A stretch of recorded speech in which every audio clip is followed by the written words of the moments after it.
Hi guys. Well, क्या आपने कभी ये सुना है कि अगर बिल्ली रास्ता काट दे तो हमारा दिन ख़राब हो जाएगा, या अगर हम रास्ते में किसी मुर्दे को देख लें तो हमारा दिन जो है अच्छा जाएगा। सुना ही होगा, बिकॉज वी आर इंडियंस। और जो इंडियंस होते हैं ना, वो बहुत जल्दी सुपरस्टिशियस चीज़ों पे बिलीव कर लेते हैं और बहुत ज़्यादा सुपरस्टिशियस होते हैं। इंडिया में भी बहुत से लोग ऐसे होंगे जो साइंस पे बिलीव करते हैं और वो इन सब बातों पे ना बिलीव नहीं करते। उनके साथ भी ऐसा होगा कि वो कहीं जाएंगे, बिल्ली रास्ता काटेगी, बट उनके साथ कुछ बुरा नहीं होता। क्यों? बिकॉज ना वो उस चीज़ पे बिलीव नहीं करते, उनने उसके बारे में कभी सोचा ही नहीं है।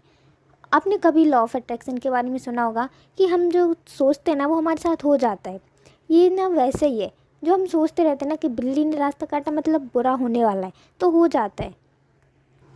और जो साइंस मानने वाले लोग हैं, वो इस बात को अपने माइंड में लाएंगे ही नहीं, तो उनके साथ कुछ बुरा होगा ही नहीं। उनको ये कुछ मैटर ही नहीं करेगा, बिल्ली वगैरह, बिल्ली एंड ऑल।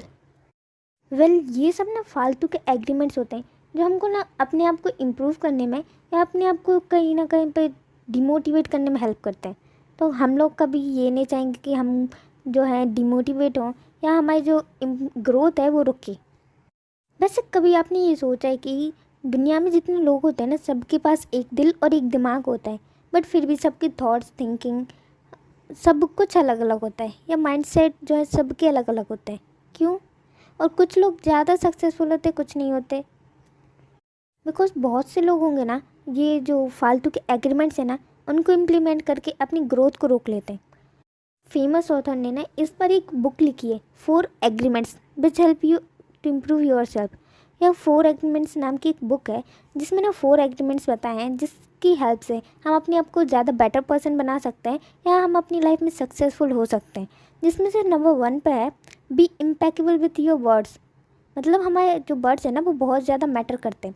कुछ लोग होंगे जो बात करेंगे बहुत अच्छे से, उनकी बॉडी लैंग्वेज अच्छी होगी, उनकी जो आई कांटेक्ट है वो अच्छा होगा, वो रिस्पेक्टफुली भी बात करेंगे, ऑनेस्टली भी बात करेंगे, बट कहाँ क्या बोलना है ना उनको ये नहीं पता। तो उनके जो वर्ड्स हैं ना, वो सामने वाले को हर्ट कर देंगे, या हो सकता है उनके वर्ड्स है ना सामने वाले का कहीं ना कहीं कोई नुकसान हो जाए, भले ही वो भी ये ना चाहते हैं, अनइंटेंशनली ये हो जाता होगा। अच्छा, हम वर्ड्स की पावर को जानने के लिए ना एक एग्जाम्पल लेते हैं। सपोज़ करो कि 2 पर्सन है, एक बहुत ही ज़्यादा सोवर, सिंपल और बस उतना ही बोलता है जितना सामने वाले को ज़रूरत है, कम बोलता है बट इफ़ेक्टिव बोलता है। और वहीं पर दूसरा है जो चैटर बॉक्स है, कहाँ पर क्या बोलना है ना, मुंहफट टाइप का कुछ भी बोल देता है। तो आप बताओ, आपको कौन अच्छा लगेगा, जो सोवर है वो, या जो चैटर बॉक्स है वो? जो ज़्यादा बोलता है ना, उससे लोग बात करना नहीं चाहेंगे, उसे लोग इग्नोर करेंगे। वहीं पर जो कम बोलता है बट इफ़ेक्टिव बोलता है ना, लोग उसकी ओर अट्रैक्ट होंगे और वो सबको इम्प्रेस करेगा। और हम सब भी चाहेंगे उसकी तरह बनना, उससे बातें करना चाहेंगे। वैसे आपने एडोल्फ हिटलर और गांधी जी के बारे में तो सुना ही होगा। अब जो एडोल्फ हिटलर है ना, उसके वो वर्ड्स ही थे जिसके कारण वर्ल्ड वॉर हुआ, और जो गांधी जी ना, उनके भी वर्ड्स ही थे जिनके कारण ना हमको इंडिपेंडेंस मिली। अब यहाँ पर आपको वर्ड की जो पावर है ना वो समझ आई होगी। अगर हम वर्ड का गलत यूज़ करें ना, तो बहुत ज़्यादा नुकसान हो सकता है। और अगर वहीं पर हम अपने वर्ड्स को इफ़ेक्टिवली और अच्छे से यूज़ करें ना, तो हम किसी को भी इम्प्रेस कर सकते हैं। हमारी बातों से कोई भी कन्विंस हो सकता है, लोग हमारी तरह बनना चाहेंगे। अब जो सेकंड पॉइंट आता है ना, वो है डोंट टेक टू पर्सनल। हमको ना कोई भी चीज़ को पर्सनल नहीं लेना चाहिए। इसको ना हम एक एग्जाम्पल से समझते हैं। जैसे एक लेडी थी जिसका ऑफिस में किसी कारण से मूड ऑफ हो गया, वो घर में आके थोड़ा देर रेस्ट करना चाहती थी, बट तभी उसका जो सन है वो आता है और कुछ मम्मी से बातें करने लगता है, मम्मी को इरिटेट करने लगता है। वैसे वो क्वेश्चन से ही पूछता है कि मम्मी, ये जो सन है ये रात को कहाँ चला जाता है, या जो तारे हैं वो दिन में क्यों नहीं दिखाई देते, इस टाइप के क्वेश्चन करने लगता है। बट जो मॉम थी या जो वो लेडी थी ना, वो उसका मूड ऑफ था, इसलिए वो अब उसको कुछ भी बोल देती है। बोलती है कि तुम बहुत ज़्यादा गधे हो और तुम ये फालतू के क्वेश्चन मुझसे मत किया करो। उसने तो ये अनइंटेंशनली बोला था, बट जो बच्चा था ना, उसने उसको पर्सनली ले लिया और अब वो किसी से कोई क्वेश्चन नहीं करता। अकेला अकेला रहने लगा, वो किसी से ज़्यादा बात नहीं करता। वो सोचता है कि मैं बेवकूफ़ हूँ, तो मतलब मैं जो भी बात करूँगा सामने वाले को यही लगेगा कि मैं बेवकूफ़ हूँ और कुछ भी फालतू का पूछ रहा हूँ।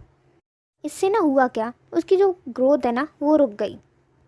ये तो कि एक बेबी का एग्जाम्पल, बट ये सब ना हम लोगों के साथ भी होता है। जैसे सपोज़ करो कि आप कहीं जा रहे हो और रास्ते में कोई आपसे बोल दे तुम पागल हो या तुम बहुत गंदे हो।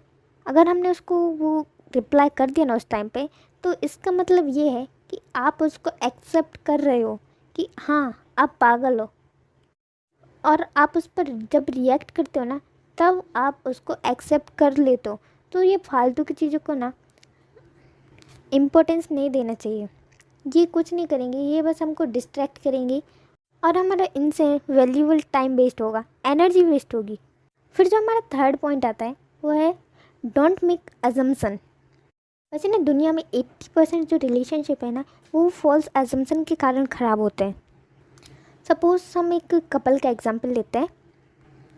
सपोज़ करो एक कपल है, उसमें जो लड़की है ना वो हमेशा ये सोचती है कि उसका जो सामने वाला पार्टनर है वो हमेशा उसकी बातों को बिना कहे मन से ही समझ जाए या उससे बिना पूछे उसकी मन की बातें समझ ले। बट ऐसा रियली में पॉसिबल है क्या? क्या कोई किसी की मन की बातें बिना पूछे बिना शेयर किए समझ सकता है? तो उन लोगों का ना इसी बात से झगड़ा हो गया कि तुम मुझे नहीं समझते या तुम मुझसे झूठ बोलते हो, तुम मुझसे बातें छुपाते, भले ही रियलिटी में ऐसा कुछ ना हो।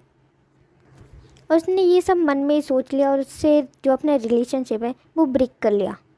अगर वो रिलेशनशिप को ब्रेक करने की जगह एक दूसरे से बैठ के बात करते, उसको शॉर्ट आउट करने का ट्राई करते ना, तो शायद वो कारण निकलता ही ना।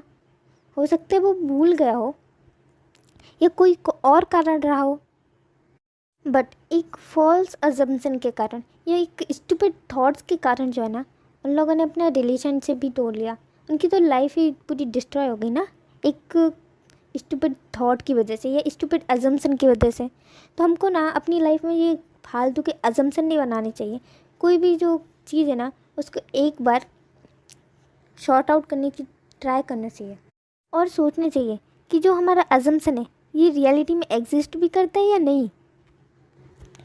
इसके बाद ना जो लास्ट और फोर्थ पॉइंट आता है या फोर्थ एग्रीमेंट जो आता है वो है always do your best and don't wait for a second chance. इसके लिए भी हम एक एग्जांपल लेते हैं। एक बार की बात है, एक नॉर्मल पर्सन जो है अपनी लाइफ से बहुत ज़्यादा परेशान होकर या डिप्रेस्ड होकर एक संत के पास जाता है या एक मॉन्क के पास जाता है कि उसको ना अपनी लाइफ में हैप्पीनेस चाहिए या उसको ना अपनी लाइफ में मोक्ष चाहिए। तो वो वहाँ जाके मॉन्क से पूछता है कि क्या अगर मैं दिन में 6 घंटे रोज़ ध्यान करूँ या मेडिटेशन करूँ तो क्या मुझको जो मोक्ष है वो प्राप्त हो सकता है। जिस पर जो मॉन्क है उन्होंने कहा कि हाँ, ऐसा करने पर तुमको 10 महीने में जो मोक्ष है या हैप्पीनेस है वो मिल जाएंगी। तो उसने कहा, सोचा कि मैं इससे ज़्यादा अच्छा कर सकता हूँ। उसने बोला कि अगर मैं दिन में 8 घंटे करूँ तो। इस पर मॉन्क ने बोला कि हाँ, अगर तुम 8 घंटे करोगे तो तुमको 30 महीने में जो है मोक्ष प्राप्त हो जाएगा। तो जो आदमी था वो शॉक हो गया कि अगर मैं कम कर रहा हूँ तो मुझे जल्दी मोक्ष मिल जाएगा और अगर मैं ज़्यादा कर रहा हूँ तो मुझे बहुत ज़्यादा टाइम लगेगा, ऐसा क्यों। उसने ये बात जब उसके जो मोंक हैं या जो संत है उनसे पूछी तो उन्होंने बताया कि अगर हम कोई भी काम को ज़बरदस्ती करेंगे, हमारी कैपेसिटी है कि हम सिर्फ 6 घंटे कर सकते हैं या हमारा मन किसी भी काम में सिर्फ 6 घंटे लगता है ना, तो हमारी प्रोडक्टिविटी जो निकलेगी ना वो सिर्फ उन 6 घंटों की निकलेगी। और अगर हम वही काम 8 घंटे करें ना तो हम उसको बोर होने लगते हैं, उस काम को करने का फिर हमारा मन नहीं करता। सो यहाँ पे ना हमको एक बात पता चलती है कि जो हमारा जो काम है ना उसको हमेशा अपना बेस्ट देना चाहिए, ना बेस्ट से ज़्यादा और ना बेस्ट से कम। मतलब अगर हम ज़्यादा करेंगे तो हम उससे बोर हो जाएंगे और कम करेंगे ना तो फिर हमको रिग्रेट फील होगा कि हम इससे ज़्यादा अच्छा कर सकते थे। और ज़्यादा करने पर हमारी जो एनर्जी है वो फालतू में वेस्ट हो गई। हमको हमारे हर काम को अपना 100% देना चाहिए। क्या करना चाहिए कि हम अपने काम को बेस्ट से बेस्ट कैसे कर सकते हैं, बट उससे ज़्यादा नहीं करना। इस बुक को और डिटेल में जानना है ना, तो आप इसको परचेज़ करके देखिएगा, ये बहुत ही ज़्यादा ऑसम है।